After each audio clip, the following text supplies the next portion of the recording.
"Sir, don't open that door." The man stepped off his porch and crossed the lawn toward me before I could reach my son's front steps.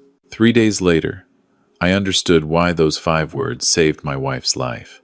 The drive from Charlotte to Raleigh takes about 2 hours on I-40, longer when your mind keeps wandering to things you can't explain. Margaret had been visiting our son and daughter-in-law for 10 days. 10 days was normal. She loved spending time with them, loved playing grandmother to their dog, loved the way Cassie made her feel needed in the kitchen. What wasn't normal was 4 days of silence. Margaret didn't go 4 days without calling me. She called every morning, sometimes twice. Little things, mostly. The cardinal she'd spotted in the backyard. Something funny she'd heard on the radio. The way the light hit the lake at dusk. After 42 years of marriage, we'd developed a rhythm so automatic that breaking it felt physically wrong, like skipping a heartbeat. I'd told myself the usual things. Phone battery, bad signal, maybe they'd taken a day trip somewhere remote. I'd tried Brandon's number and gotten voicemail 3 times. Cassie's number, same result. I texted them both and watched the messages sit unread. By the 4th morning, I stopped telling myself anything and just got in the car. The neighborhood outside Raleigh, where Brandon and Cassie lived, was the kind of place that looked exactly like prosperity without quite achieving it. Wide streets, attached garages, identical mailboxes. Brandon had bought the house 3 years ago when his IT consulting work was steady. Since then, the work had gotten less steady. He hadn't mentioned it to me directly, but Margaret had let things slip over the months. A contract that didn't renew. Cassie's yoga studio, hemorrhaging members, the quiet desperation that hides behind carefully maintained lawns. I pulled up to the curb in front of their house and killed the engine. The afternoon was warm for October, the kind of Carolina fall that still carries summer in its edges. I grabbed the bag of groceries Margaret had asked me to bring on my last visit and started up the front walk. That's when I heard him. "Sir, don't open that door." He was already moving, a compact man in his early 50s, gray at the temples, wearing a flannel shirt with the sleeves pushed up. He came from the house directly to the left, stepping over the low hedge that divided the properties, his expression carrying something I recognized from my years as a forensic accountant, reading people across conference tables. Urgency mixed with guilt about having waited too long. "Are you Harold?" he asked, slightly out of breath when he reached me. "Margaret's husband?" The groceries nearly fell out of my hands. "Who are you? How do you know my wife's name?" "Frank Torres. I live next door." He pointed back at the house he'd come from. "I've been watching for you. Margaret mentioned you'd probably come, eventually." He stopped, looked at the ground for just a moment. "Something happened here, sir. About 6 days ago. I should have called the police sooner. I want you to know that." The street was quiet around us. A lawnmower somewhere in the distance. A car passing slowly at the far end of the block. "Tell me," I said. Frank told me. He'd been up late, around 11 on a Tuesday, when he heard a sound from Brandon's house that he initially thought was the television turned too loud. Then he realized it wasn't the television. It was a woman's voice, rising and falling, repeating the same word over and over. He'd gone to his front window. Through the glass, he could see movement in Brandon's living room, shapes shifting behind the curtains. He'd heard the word clearly then. "Help!" Margaret's voice saying help. He'd gone outside and knocked on Brandon's door. Brandon had answered in under a minute. "Too fast," Frank said, like he'd been standing right behind it. Cassie was visible over his shoulder, standing very still in the hallway. Brandon told Frank that everything was fine, that his mother had had too much wine and gotten confused, that she was just tired and going to bed. His voice was calm. His face was not. Frank had gone back inside. He'd told himself it wasn't his business. He'd told himself Brandon probably knew best about his own mother. He'd lain awake listening until the sounds from next door stopped, and then he'd slept badly. And in the morning, both cars were in the driveway, but nobody answered when he knocked again. On the 3rd day, both cars were gone. The house was locked. Frank had found a folded piece of paper tucked under his windshield wiper that morning, though he hadn't gone looking for it. It was in Margaret's handwriting. 5 words, pressed hard into the paper like someone writing under difficult circumstances. "Tell Harold, please. I'm sick." He'd kept the note. He'd told himself he'd call me when he found the right number. He hadn't called. Now, he was standing in front of me on a quiet street, with the note folded in his shirt pocket, and the expression of a man who already understood the weight of what he'd failed to do. I held the note for a long moment after he handed it to me. Margaret's handwriting, the particular slope of her letters that I'd known for decades. The paper was slightly creased. She'd pressed hard enough to leave impressions on both sides. I called emergency services while Frank stood watching. The operator confirmed an ambulance had been dispatched to this address 6 days ago at 11:47 p.m.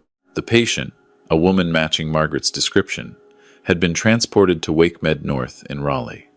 Serious condition. I called WakeMed North. 4 transfers, 3 holds. Finally, a nurse in the ICU with a careful voice who confirmed that a patient matching Margaret's description, admitted without identification as Jane Doe, was in stable condition as of that morning, and that next of kin should come in person. I told Frank I was calling the police. He nodded and said he'd give a full statement, whatever I needed, however I could use it. I believed him. He looked like a man who had been sitting with a decision for 6 days and was relieved to finally have it made for him. The drive to WakeMed North took 22 minutes. I know, because I watched the clock the entire way. The ICU on the 3rd floor had the particular silence of rooms where people are fighting. Machines providing a steady rhythm, footsteps muffled, voices hushed. A detective was waiting near the elevator when I stepped off. A tall woman named Patricia Okafor, who introduced herself and told me she'd received my call and come directly. She had the kind of face that gave nothing away, and the kind of eyes that missed nothing. She asked me questions in the hallway for several minutes before letting me see Margaret. When did she arrive at Brandon's house? When did communication stop? What did I know about their financial situation? Did Margaret have any prescription medications? I answered everything. Then I asked mine. What happened to my wife? Detective Okafor's jaw tightened in a way that told me she was deciding how much to say. She said enough. Margaret had been admitted with elevated levels of a blood pressure medication in her system, significantly elevated, combined with a sedative that she had not been prescribed. The combination had caused her heart rate to drop dangerously low. She'd been unconscious for most of her hospitalization. She was breathing on her own now, which the doctors considered significant progress. The word poisoning was not said in the hallway, but it was present in every sentence Detective Okafor used. Margaret's room was dim. The curtains were drawn against the afternoon light, and the machines beside her bed gave the room a quiet mechanical pulse. She looked smaller than she had 10 days ago. Her hair was loose against the pillow, which she would have hated if she'd known. Margaret was particular about her hair. I pulled a chair close and took her hand. Cold, lighter than it should have been. I sat and held it and didn't say anything for a long time. Somewhere around midnight, her fingers moved against mine. It took another hour before she could speak, and the words that came out were rough, damaged sounding, not quite her voice. The nurse brought ice chips and held the cup while Margaret worked through the effort of consciousness, blinking at the room, at the machines, at me. How long? She managed. 6 days, I said. She absorbed that, closed her eyes briefly, opened them again with something different in them. Something that had been processed in the dark. "Brandon," she said. Not a question. I held her hand tighter and waited. She described what she remembered in pieces over the next hour, with Detective Okafor present and recording. Cassie had made dinner on a Tuesday night. Chicken and rice, a meal Margaret had eaten in that house many times. About 90 minutes after eating, her heart had begun to race, then slow, then race again. Dizziness so severe she couldn't stand. She'd called for Brandon from the guest room. He'd come and told her it was probably just travel fatigue, that she should drink some water and lie down.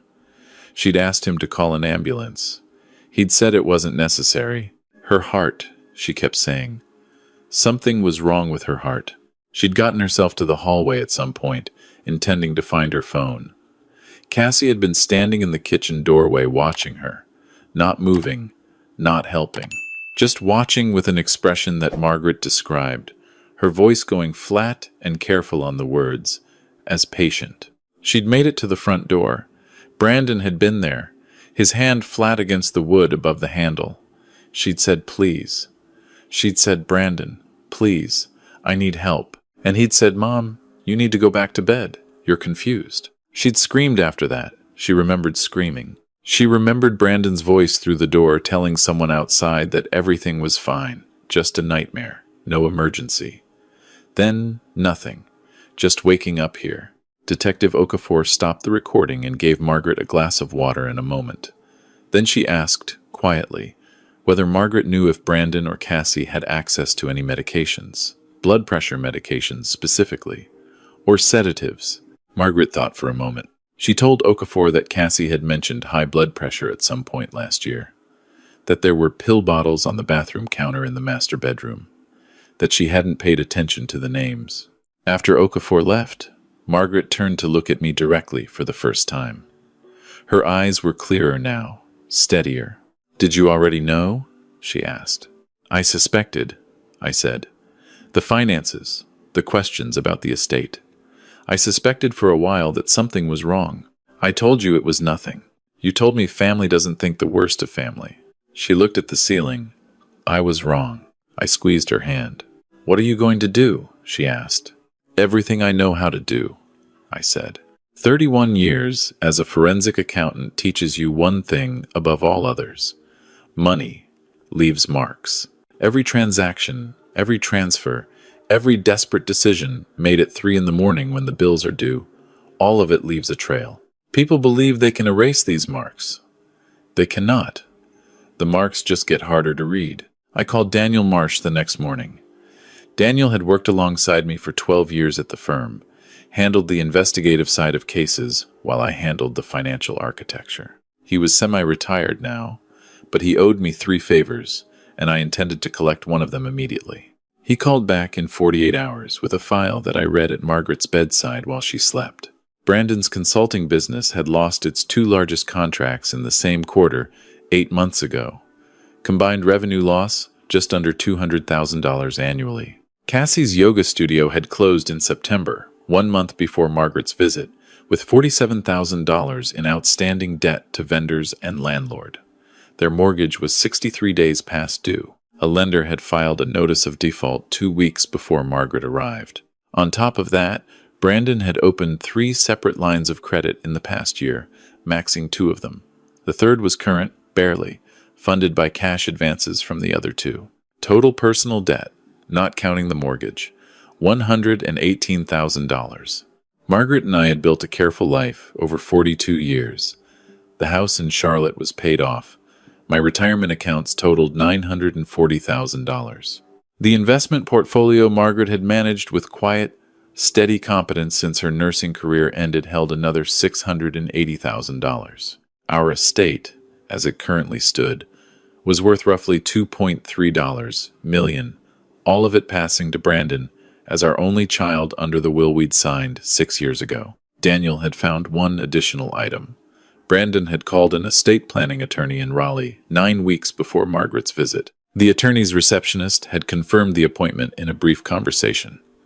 The inquiry had been about probate timelines, about what happens when one spouse survives another, about whether an only child could expedite the administration of an estate when the surviving spouse suffered from cognitive decline. He'd used the phrase cognitive decline specifically. Margaret, who had completed 3 5K runs in the past year and could recite the phone numbers of every nurse she'd ever supervised, did not suffer from cognitive decline. I read that part to Margaret when she woke up. She was quiet for a very long time. "He called 9 weeks ago," she said finally. "Yes." "And then he invited me to visit." "Yes." She turned her face toward the window. The October light came in flat and pale through the gap in the curtains. She didn't cry. I had known Margaret for 44 years, been married to her for 42, and I had seen her cry perhaps a dozen times. This was not one of them. "My own son," she said. The words sat between us, with nowhere to go. I called our estate attorney, Patricia Lund, the following afternoon. I explained the situation plainly, and asked for an emergency appointment. She fit me in the next morning. In her office, I signed a revised will. Everything to Margaret. If Margaret predeceased me, everything to the oncology wing of Atrium Health, where she had worked for 19 years. Brandon's name appeared nowhere in the document. A no-contest clause was added, specifying that any legal challenge to the will would result in the challengers forfeiting any potential claim in any subsequent action. Patricia handled it without excess commentary. That is what I have always valued about her.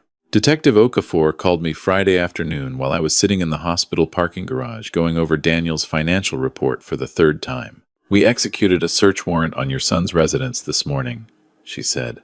I noted the date and time on my legal pad. "We found two things of particular interest. First, a prescription bottle for amlodipine in the master bathroom, prescribed to Cassie. 30 pills prescribed 2 months ago, 14 pills remaining." She paused. "Toxicology confirmed elevated amlodipine in your wife's bloodstream.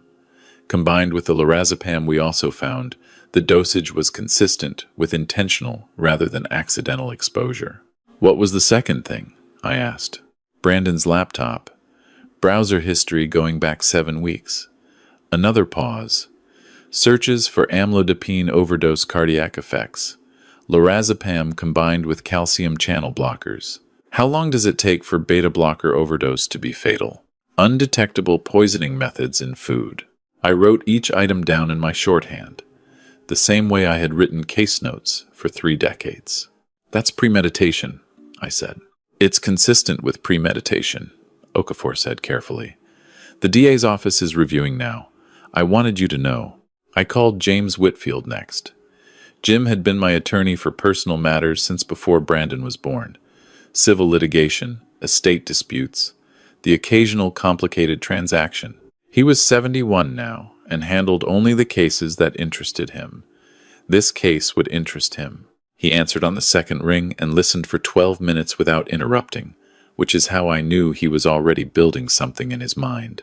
"Wrongful injury," he said when I finished. "Intentional infliction of emotional distress. Medical expenses. We can file simultaneously with the criminal investigation. The civil case creates discovery pressure, forces them to answer questions under oath, and freezes assets before they can transfer anything to protect it." "What's the exposure?" "Between medical bills and punitive damages, I'd put it at $1.8 million, maybe 2. "File it," I said. The papers were served on a Saturday morning. I know because Brandon called me at 11:14 a.m., and I let it ring twice before answering. His voice was controlled at first. "Dad, this is insane. There's been a huge misunderstanding. Mom wasn't well. She was confused. We were trying to help her. We were scared, and we didn't handle it right. The lawsuit is going to destroy us." I listened. I thought about Margaret in the ICU with tubes in her arms. I thought about her pressing a note into Frank Torres's hands in the dark. "You stood at the door," I said, "while your mother asked you for help." Brandon's control cracked. His voice went loud. "You don't know what happened. You only know what she told you. She was disoriented from the medication. She doesn't remember it right. You're choosing a version of events that makes us criminals instead of your own son. How can you do this to your family? How can you do this to your mother?" Silence. "There's no version of this that ends with a conversation, Brandon. See you in court." I ended the call. The media coverage started within 3 days of the civil filing. A reporter at the Raleigh News and Observer had found the court documents, which were public record, and run a short item. Charlotte Station picked it up the following day. Brandon's attorney, a man named Gregory Faust, who specialized in high-profile criminal defense, gave a statement suggesting the lawsuit was the vindictive response of a controlling father, unable to accept that his wife had accidentally taken too much of her own medication while under emotional stress. The phrasing was careful and deliberate. Emotional stress, her own medication, accident. Faust gave Brandon and Cassie a sit-down interview that ran on the same day the criminal charges were formally announced. The charges came Thursday, both of them. Attempted murder in the first degree. Conspiracy. Obstruction. Faust had somehow managed to run the interview before the charges landed in the public record, getting their sympathetic presentation out before the damning ones. The piece showed them at their kitchen table. Cassie was crying. Brandon looked exhausted and confused, the expression of a man bewildered by the cruelty of the system closing around him. He spoke about his deep love for his mother. He spoke about the terrifying night when she'd become ill, and they'd done their best in an impossible situation. He spoke about me with careful, pained restraint, saying only that his father had always had difficulty accepting that people could make mistakes without being criminals. Faust had done excellent work. I recognized it professionally, the same way you can recognize a well-constructed fraud and still find it repugnant. My phone started filling with calls. Former colleagues from the firm. People Margaret and I had known for years. Each one approached the subject from a slightly different angle, but the angle was always the same. Are you certain about this? Is it possible you're seeing things through the lens of fear rather than fact? Sometimes loved ones misremember trauma. I understood what was happening. Faust was managing the jury pool before a single jury had been selected. He was building an alternate story in the minds of anyone who might eventually be asked to evaluate the evidence. It almost worked. On the third day, I found myself reading the interview again in the early morning before Margaret woke up, and for approximately 4 minutes, I experienced genuine doubt. Not about what I knew, about whether what I knew would be enough. Margaret found me there when she woke. She watched me from the hospital bed for a moment without speaking. "You're reading the interview again," she said. "Yes." "Stop." I looked at her. "Harold." Her voice was very steady. Brandon stood at that door. I know what I asked him, and I know what he did. No newspaper article changes what happened in that house. She paused. "Don't let them make you uncertain about what I actually experienced." I put the phone face down on the side table. "You're right," I said. "I'm always right," she said. "You've known this for 42 years. It was the first joke she'd made since the hospital. I held on to it for days.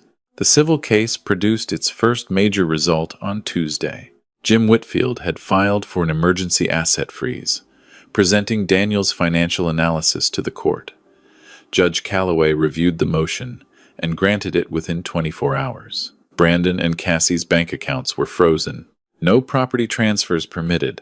The house they'd pledged to secure bail was locked in legal limbo. Faust filed a counter-objection. Jim countered the counter. The court upheld the freeze. Meanwhile, the criminal case was developing in ways I wasn't entirely aware of until Okafor called me the following Thursday morning. "Cassie broke," she said. I put down my coffee. "Tell me." "We brought them in separately yesterday for follow-up questioning.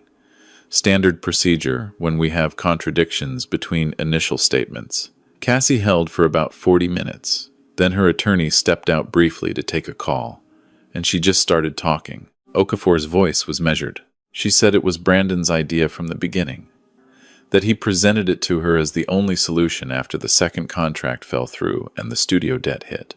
That she hadn't fully understood what she was agreeing to until Margaret was actually ill in the guest room. And then, she helped anyway. She confirmed mixing the medication into the food. She confirmed telling Brandon when Margaret started showing symptoms. She confirmed standing in the kitchen while Brandon blocked the hallway. I wrote everything down. "The DA is offering Brandon a cooperation deal," Okafor continued. "His attorney hasn't responded yet, but given what Cassie gave us, the offer is going to be persuasive. What happens if he doesn't take it? Then they both go to trial with his wife's testimony against him and a laptop full of research on how to poison someone undetectably. His odds are not good either way." I thanked her and called Jim Whitfield. He already knew. His sources at the DA's office were well maintained. "Once Cassie's testimony is on record, Brandon is going to fold," he said. "He's always been the weaker of the two, from what you've told me." This was his plan and his desperation.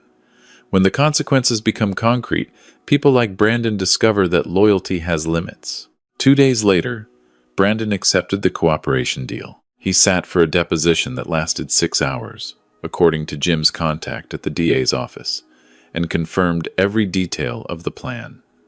The research on the medications, the choice of amlodipine because Cassie's prescription was already in the house and wouldn't raise flags. The decision to invite Margaret for an extended visit specifically because their financial crisis had reached a point where they could no longer see any other exit.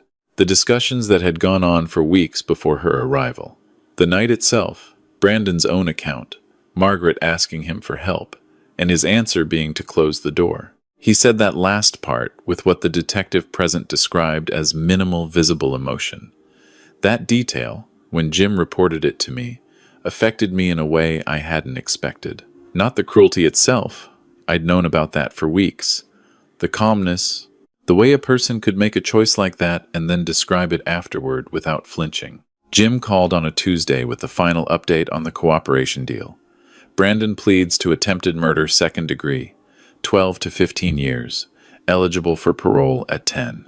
He testifies fully against Cassie. Cassie faces first-degree charges, and the DA intends to push for the maximum. And civil liability? The cooperation agreement doesn't touch civil liability. Whatever judgment we get, both of them are on the hook. The bankruptcy they've already filed just means we're first in line when they exit prison and have anything attachable. The arrest warrants for Cassie had been issued while Brandon was completing his deposition. She was taken into custody at 6:40 inches the evening at a friend's apartment in Durham, where she had been staying since the asset freeze made their house effectively uninhabitable.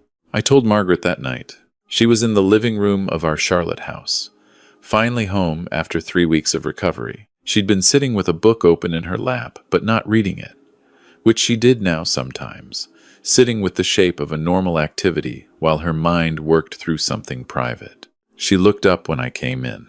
"Cassie's in custody," I said. Margaret set the book on the side table. She folded her hands. She looked at the window for a moment, where the evening was settling into the city outside. "And Brandon? He'll be sentenced within the month." She nodded. Very slowly, she reached forward and picked up the framed photograph on the end table. Brandon, at maybe 8 years old, standing beside me at the edge of a lake in the Smoky Mountains, both of us grinning at the camera with fishing poles, and nothing caught. She looked at the picture for a long moment. Then she laid it face down on the table and left her hand resting on the back of it. She didn't explain the gesture. She didn't need to. The weeks that followed were full of procedures and filings and court dates, the machinery of consequence grinding forward on its own schedule. Brandon's sentencing was set for late November. Cassie's case moved toward trial with the accumulated weight of her husband's testimony, the laptop evidence, the toxicology, and the witness statement from Frank Torres, who had given his full account to the police and then come to Charlotte specifically to speak with Margaret in person. He'd brought flowers and apologized 3 times. Margaret had thanked him and poured him coffee and told him that his decision to call the ambulance was the only reason she was alive to receive him. That meeting was the first time I saw Margaret cry since the hospital. "Not at anything," Frank said. At the end of it, when he stood to go, she touched his arm and said thank you in the particular way people say it when they mean something much larger than the words contain. The media had turned by then. The sympathetic framing Faust had constructed evaporated quickly after Curtis's cooperation became public, and the laptop evidence started appearing in news reports. The Raleigh station ran a correction of sorts, a follow-up piece that presented the actual evidence in detail. The legal expert they brought on called it calculated and premeditated, without apparent hesitation. The same people who had called me to express gentle doubt called again to say they'd had no idea the evidence was so comprehensive. I was polite about it. There was nothing useful in being otherwise. Cassie's trial lasted 4 days.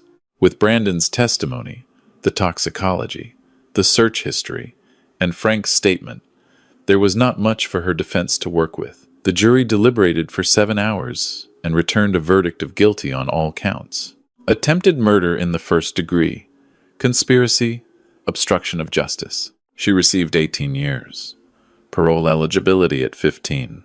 Brandon's sentencing happened the same week. 13 years for attempted murder in the second degree, the judge citing his cooperation as a mitigating factor while making clear from the bench that cooperation had limits as mitigation when the crime involved a son's premeditated attempt to kill his mother for inheritance money.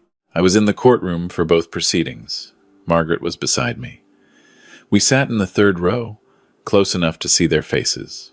When the judge read Cassie's sentence, she looked at the wall above the judge's head and kept her face very still. When the sentence for Brandon was read, he turned and looked directly at me for the first time since any of this had begun. I don't know what he expected to see.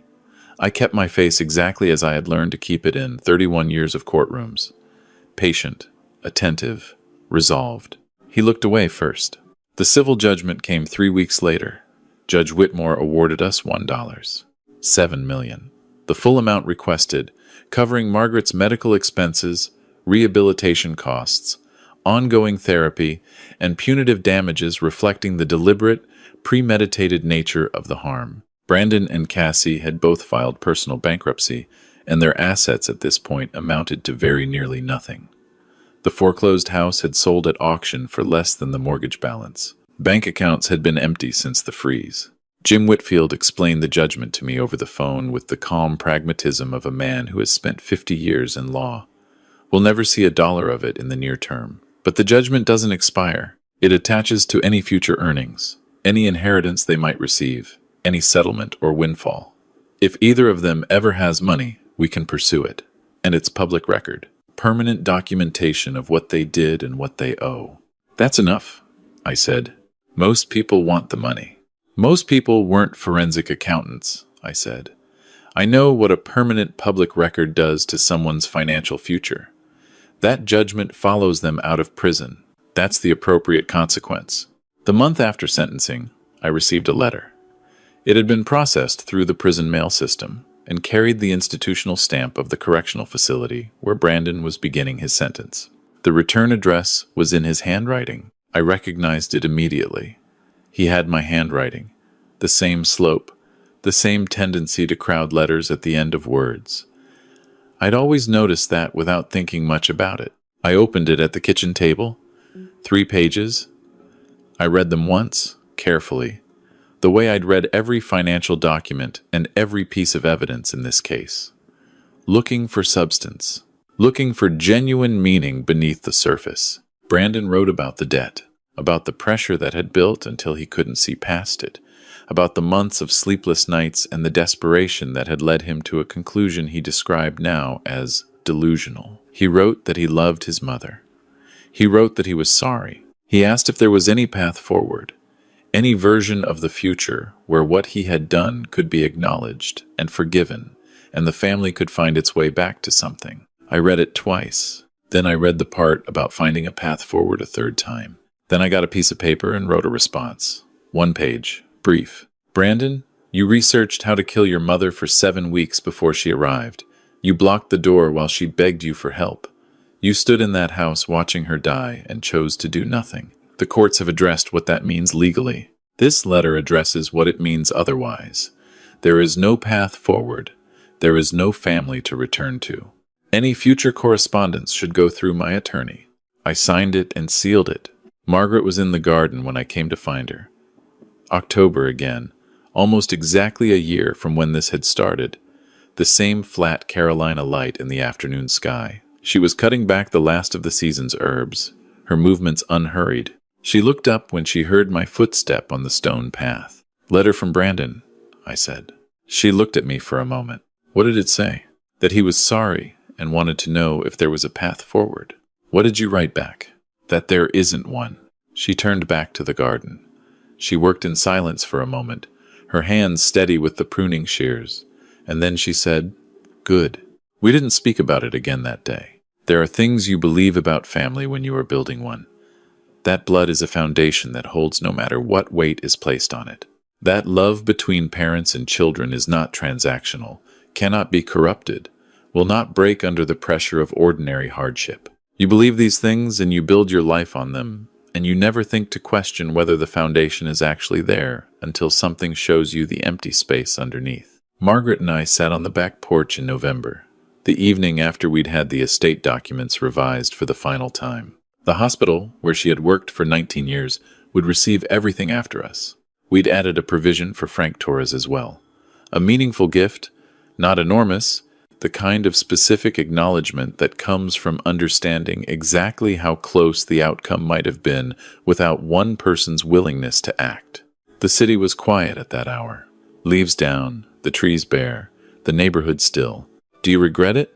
Margaret asked. "Any part of the way you handled it?" I thought about that honestly. About calling Daniel Marsh, about the civil lawsuit, about coordinating with the DA, about the letter I'd sent Brandon and the one I hadn't sent Cassie because her attorney had requested no direct contact.